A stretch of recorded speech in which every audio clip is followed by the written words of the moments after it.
নমস্কার বন্ধুরা, তোমরা কেমন আছো? আশা করি সবাই ভালো আছো আর আমিও ভালো আছি। বন্ধুরা চলো আজকে একটা রেসিপি নিয়ে চলে এসেছি তোমাদের সাথে শেয়ার করতে। তো তোমরা তো বুঝতেই পারছো কিসের রেসিপি হতে চলেছে। তো বন্ধুরা দেখো, তোমাদের দাদাভাই বাজার থেকে পুঁই শাক নিয়ে এসেছে। আর পুঁই শাকগুলো দেখো কত সুন্দর দেখতে, এত সুন্দর লাগছে দেখতে ধারণার বাইরে। আর তোমরা দেখেই তো বুঝতে পারছো যে কীরকম লাগছে। আর পুঁই শাক এনেই সঙ্গে সঙ্গে আমাকে বললো যে পুঁই শাকের কিন্তু বড়া করবে, পুঁই শাক পাতার। আমি বললাম হ্যাঁ হ্যাঁ। আর ওর পুঁই শাক আনাটা হচ্ছে বাজার থেকে হচ্ছে বড়া খাওয়ার জন্য, ভীষণ পছন্দ করে আমাদের বাড়িতে পুঁই শাক পাতার বড়া। তা আমি বললাম ঠিক আছে, তা কিছু পাতা আমি রেখে দিয়েছি বড়ার জন্য। আর এখন আমি করব পুঁই শাকের ঘ্যাটও বলতে পারো, বা ছ্যাঁচড়া যে বলে এরকম ওটাও বলতে পারো। তো আমি দেখো পুঁই শাকগুলো কিন্তু কেটে বেছে সুন্দর করে ধুয়ে এনেছি। আর তার সাথে আমি নিয়েছিলাম কুমড়ো, কেটে নিয়েছি টুকরো করে, আলু আর বেগুন, এই দিয়ে আমি আর নিয়েছি দেখো ডিম। এটা কী ডিম বলো দেখি? কাতলা মাছের ডিম। এই ডিমটা দিয়েই কিন্তু আজকে পুঁই শাকের রেসিপিটা করে দেখাবো তোমাদেরকে। আর ভিডিওটা পুরো দেখার অনুরোধ রইল সবার জন্য। তো বন্ধুরা চলো রান্নাটা শুরু করে দিই। আর ওখানে সব কিছু আমি কেটে বেছে নিয়েছি। আর এখানে মশলা দেবো হচ্ছে আমি পেঁয়াজ কুচিয়ে নিয়েছি আর কাঁচা লঙ্কা কুচি। আর বন্ধুরা আওয়াজ আসতে পারে, বাইরে কাজ হচ্ছে, তোমরা একটু মানিয়ে গুছিয়ে নিও। আমি ভয়েসটা অ্যাড করছি, এখন বাইরে কাজ হচ্ছে। আর বন্ধুরা চলো, আর পেঁয়াজ কুচিয়ে নিয়েছি, কাঁচা লঙ্কা নিয়েছি, আর নিয়েছি তার সাথে 2-3 টুকরো রসুন নিয়েছি, আর একটু আদা কুচি নিয়ে ভালো করে আমি একটু থেতো করে নিয়েছি।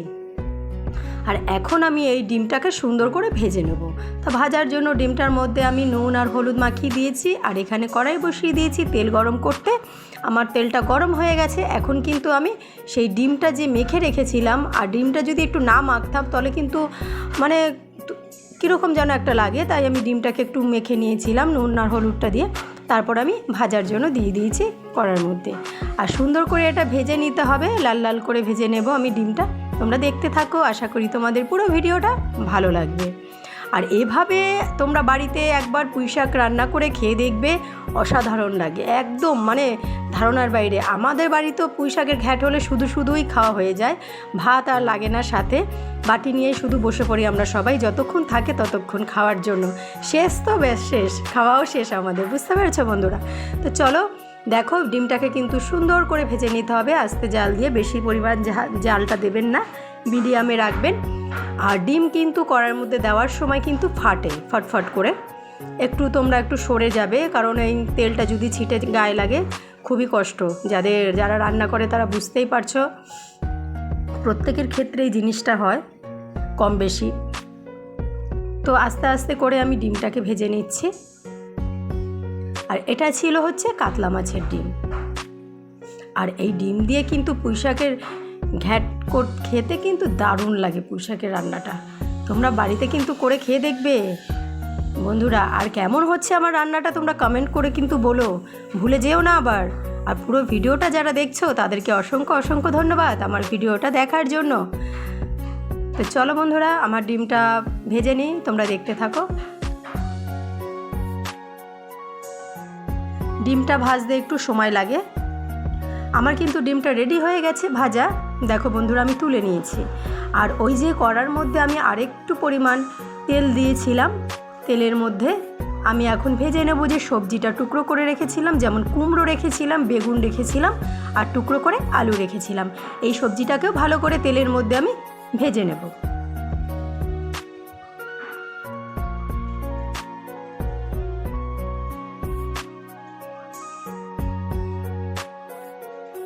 পুঁই শাক এনেছে, কুমড়ো আনবে না তা তো হয় না, পুঁই শাকের সাথে তো কুমড়োটা আগে যাবে, তাই না? আর একটু দিয়ে দিলাম আমি একটু নুন। আর আমার মেয়ে সব কিছুই খেতে পছন্দ করে হচ্ছে নিরামিষ। মাছের মাথা দিয়ে কিছু করলে খেতে চায় না, তারপর হচ্ছে মাছের তেল দিয়ে কোনো সবজি রান্না করলে খাবে না। এই পুঁই শাকটা আমি ডিম দিয়ে করেছি, হ্যাঁ ডিম দিয়ে করেছি, কিন্তু দেখেই বলছে আমাকে, মা আমি খাবো না, তুমি কেন ডিম দিয়ে করেছো? কিন্তু আমি বলছি ঠিক আছে, আমি ডিম দিয়ে করেছি, তুমি একটুখানি খেয়ে দেখো। খেয়ে তো বিশাল টেস্ট পেয়ে গেছে, মা দারুণ হয়েছে, ওই দিয়েই ভাত খেয়ে নিল। তারপর আবার শুধুও বলছে মা বাটিতে দাও আমি খাই। এত সুন্দর হয়, সত্যি কথা। তোমরা বাড়িতে একদিন করে খেয়ে দেখবে, আমার অনুরোধ রইল, ভালো লাগবে। আর আমাদের বৃষ্টি শুরু হয়ে গেছে, ধুম করে বৃষ্টি হচ্ছে বাইরে, বৃষ্টির আওয়াজটা তোমরা হয়তো পাবে আমার ভয়েসের মধ্যে, একটু মানিয়ে গুছিয়ে নিও, বুঝতে পেরেছো বন্ধুরা। আর এখন দেখো আমার সবজিগুলো ভাজা হয়ে গেছে। এখন আমি সেই তেলের মধ্যে দিয়ে দিয়েছি 5 ফোড়ন।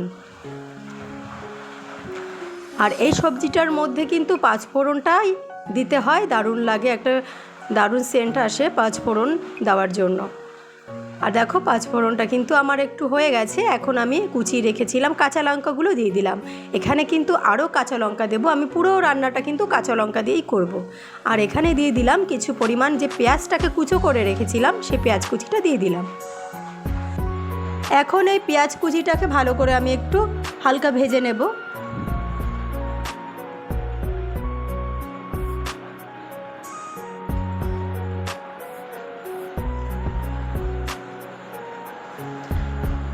আর তোমাদের বললাম না বন্ধুরা যে এখানে আমি আরেকটু কাঁচা লঙ্কা দেবো, আমি আরেকটু কাঁচা লঙ্কা দিয়ে দিলাম, কারণ প্রথমবারে 2-3টা কাঁচা লঙ্কা আমি দিয়েছি, আমার আরেকটু লাগবে, তাই আমি আরেকটু কাঁচা লঙ্কা এখানে দিয়ে দিলাম। আমাদের বাড়িতে বেশি ঝাল পছন্দ করে না, আমি তার জন্য অল্প ঝাল দিচ্ছি, বুঝতে পেরেছো বন্ধুরা। আর এখন আমি দিয়ে দিলাম কিন্তু এর মধ্যে আদা আর রসুনটাকে আমি ভালো করে থেতো করে রেখেছিলাম, তোমরা তো দেখেছো, সেটাই আমি এখন এর মধ্যে দিয়ে দিলাম। তোমরা হয়তো ভাবতে পারো যে পুঁইশাক রান্নায় আবার আদা রসুন দিয়ে করে, কিন্তু ভালো লাগে, খেয়ে দেখো। তোমাদের সবাইকে অনুরোধ রইল আমার তরফ থেকে, একবার অন্তত তোমরা খেয়ে কমেন্ট করে আমাকে বলো কেমন হয়েছিল রান্নাটা। আর দারুণ লাগে খেতে, কিন্তু দারুণ দারুণ। আমাদের তো বাটিতে পড়েই খাওয়া দাওয়া হয়ে যায়, মানে পুঁইশাক এই চচ্চড়িটা করলে বাটিতে তুলেই খাওয়া দাওয়া হয়ে যায়, ভাত আর লাগে না তার সাথে, শুধুই মন একদম ভরে যায়, মনে হচ্ছে আর একটু খাই। আর দেখো সুন্দর করে কিন্তু এখন মশলাটাকে ভালো করে একটু নাড়িয়ে চাড়িয়ে নিতে হবে। একদম বেশি লাল লাল আমি করব না, কিছুক্ষণ একটু মিশিয়ে নিতে হবে, যেহেতু কাঁচা গন্ধটা যাতে না থাকে। আদা রসুনটা দিলাম, কাঁচা গন্ধটা যতক্ষণ না থাকবে আমাকে ততক্ষণ কিন্তু ভেজে নিতে হবে। কাঁচা গন্ধটা কিন্তু চলে গেছে বন্ধুরা। এখন আমি দিয়ে দিলাম যে ধুয়ে রেখেছিলাম কেটে বেছে পুঁই শাকগুলো, আমি এখন এখানে দিয়ে দিলাম। আর দেখতে পাচ্ছ পাতা কিন্তু সব দিইনি, পাতা কিন্তু রেখে দিয়েছি। তোমাদের কিন্তু আরেকটা রেসিপি করে দেখাবো, পুঁই শাকে পাতার বড়া, ঠিক আছে, তোমরা পেয়ে যাবে। আজকে আমি এই পুঁই শাকের চচ্চড়ি রেসিপিটা তোমাদের সাথে শেয়ার করছি, তোমরা দেখো কিভাবে আমি রান্না করছি, দারুণ লাগে খেতে। আর অল্প পাতা দিয়েছি এর মধ্যে, আর একটু পাতা হলে একটু ভালো লাগতো, যেহেতু আমি বড়া করব তাই পাতাগুলো আমি রেখে দিয়েছি।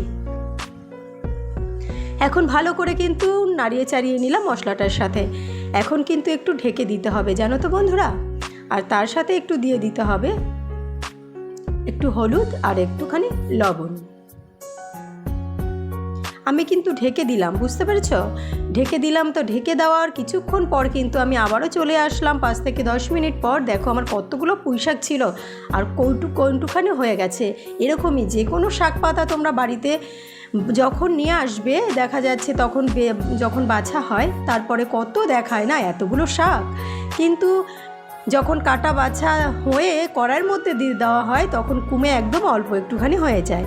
তো আমার দেখো পুঁই শাকটা কিন্তু একটু নরম হয়ে এসেছে। এখন আমি দিয়ে দিলাম ভেজে রেখেছিলাম যে কুমড়ো, আলু, বেগুন, ওটাই আমি দিয়ে দিলাম পুঁই শাকটার মধ্যে। এখন একটু নাড়িয়ে চাড়িয়ে নিতে হবে। আর আমি কিন্তু এখানে একটু জল ব্যবহার করব না, পুঁই শাক ধুয়েছিলাম, ওখানে হয়তো সামান্য কিছু জল ছিল, একদম বেশি ছিল না, আমি তো দিয়েছি তোমরা দেখতেই পেয়েছো। এখানে কোনো জল ছাড়াই একদম পুঁই শাকটা রান্না করে নেব ঢেকে ঢেকে। আর দিয়ে দিলাম যে ভেজে রেখেছিলাম কাতলা মাছের ডিমগুলো, সেইগুলোই আমি এখন দিয়ে দিলাম। আবারও একটু নাড়িয়ে চাড়িয়ে নিতে হবে কাতলা মাছের ডিমের সাথে। ফাটাফাটি রান্না হয়েছিল একদম, মানে আমি এখনও বলছি বারবার যে মুখে লেগে রয়েছে আমার, আমি আরও একদিন করে খাবো, জানো তো, দারুণ হয়েছিল রান্নাটা।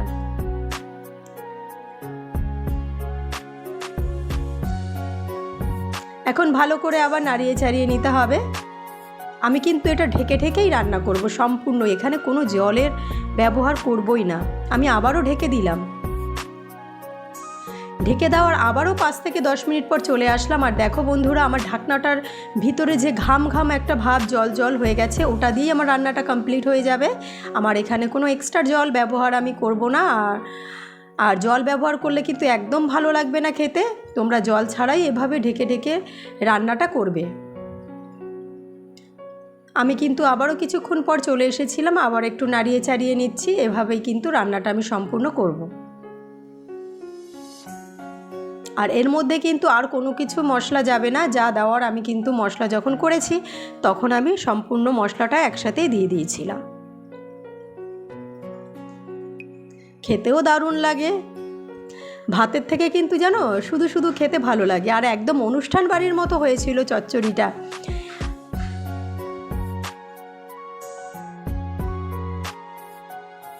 আমার কিন্তু আলু টালুগুলো একটু গলে এসেছে, আমি আবারও আর একটু ঢাকা দিয়ে দেব। এরকম ঢেকে ঢেকেই কিন্তু রান্নাটা সম্পূর্ণ করতে হবে। এই দেখো আমি যখন ঢেকে দিয়েছি কিছুক্ষণ 5-10 মিনিট পর আসছি, আমার কিন্তু পুরো ঢাকনাটার মধ্যে একদম জল জল ভাব, বুঝতে পেরেছো, ঘামিয়ে ওই জলটা দিয়েই কিন্তু আমার সম্পূর্ণ রান্নাটা হলো। দেখো আবারও কিন্তু আমি ঢাকনা তুলে আবারও নাড়িয়ে চাড়িয়ে নিচ্ছি। এভাবেই রান্নাটা সম্পূর্ণ করতে হবে, তোমরা দেখতে থাকো।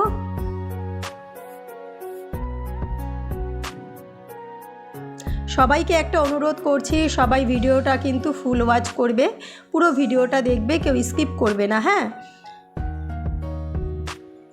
তাহলে কিন্তু তোমরা বুঝতে পারবে না। প্রথম থেকে লাস্ট অবধি পুরো ভিডিওটাই দেখবে, দেখার অনুরোধ রইল সবাইকে। আর কেমন হয়েছে তোমরা কিন্তু কমেন্ট করতে ভুলো না, দেখে কিন্তু একটা সুন্দর কমেন্ট করে যেও, যাতে তোমাদের ওই কমেন্ট ধরে তোমাদের বাড়িতে আমি যেতে পারি, তোমাদের পরিবারে যেতে পারি।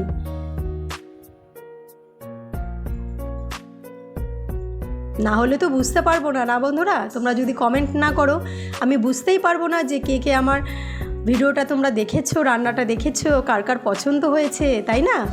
এখন আমি দেখো হয়ে গেছে প্রায়। এখন আমি দিয়ে দিলাম একটু স্বাদ মতো চিনি। চিনিটা তোমরা অল্প দেবে, যে যেভাবে খেতে পছন্দ করো। একটু মিষ্টি মিষ্টি লাগলে আরও দারুণ লাগে, যেহেতু ওখানে মিষ্টি কুমড়ো পড়েছে, মিষ্টি তো হবেই। আর লঙ্কাটা দিয়েছি আমি পরিমাণ বুঝে, তোমরা যে যেরকম ঝাল খাবে দেবে। আমার দেখো নাড়াচাড়া করতে করতে আমার কড়াইটাই উল্টে পালিয়ে যাচ্ছিলো, পড়ে যাচ্ছিলো, বুঝতে পেরেছো? মানে এক হাতে মোবাইল ধরে রয়েছি আর এক হাতে আমি রান্না করছি। এভাবেই আমি প্রত্যেক ভিডিওগুলো করি, রান্নার ভিডিওগুলো এক হাতে আমার ধরে রাখি মোবাইল। তো বন্ধুরা আমার কিন্তু একদম রেডি হয়ে গেছে তোমার পুঁই শাকের চচ্চড়ি। এই পুঁই শাকের চচ্চড়িটা কেমন হয়েছে আমি নামিয়ে নিই, তোমাদের দেখাচ্ছি। দেখো বন্ধুরা আমি নামিয়ে নিয়েছি, আর কেমন লাগছে দেখতে একটু কমেন্ট করে বলো, ভুলে যেও না কিন্তু কেউ কমেন্ট করতে, ঠিক আছে? আমি নামিয়ে নিচ্ছি, দেখো কত সুন্দর কালার হয়েছে, আর খেতে অতুলনীয়, দারুণ হয়েছিল, খেতে দারুণ হয়েছিল। তোমাদের একটা অনুরোধ করছি, তোমরা বাড়িতে একবার হলেও বানিয়ে খেয়ে দেখো, দারুণ লাগে। আর মাছের মাথা দিয়েও কিন্তু সেম এইভাবেই তোমরা বানাবে, ভালো লাগে খেতে। মাছের মাথা, কাতলা মাছের মাথা, তারপর হচ্ছে কাতলা মাছের যে তেলটা, জল দেবে না কেউ, চচ্চড়িতে জল দেবে না, তাহলে খেতে ভালো লাগবে না। জল ছাড়াই সুন্দর এভাবেই রান্নাটা করে নেবে। তো বন্ধুরা আমার ভিডিওটা কেমন লাগলো, আমার আজকে পুঁই শাক দিয়ে, কুমড়ো দিয়ে, আলু দিয়ে, মাছের ডিম দিয়ে চচ্চড়িটা কেমন লাগলো তোমাদের একটু কমেন্ট করে যেও। আর সবাইকে অসংখ্য অসংখ্য ধন্যবাদ আমার এই ভিডিওটা দেখার জন্য, আমার রান্নার ভিডিওটা দেখার জন্য, আমার পরিবারে আসার জন্য অসংখ্য অসংখ্য ধন্যবাদ সবাইকে। আর যারা এখনও আমার ভিডিও দেখছো, কমেন্ট করোনি বা আমার পরিবারে আসোনি, সবাইকে অনুরোধ রইল আমার পরিবারে আসার জন্য। আর তোমাদের কমেন্ট ধরে কিন্তু আমি তোমাদের পরিবারের সবার পরিবারে চলে যাব।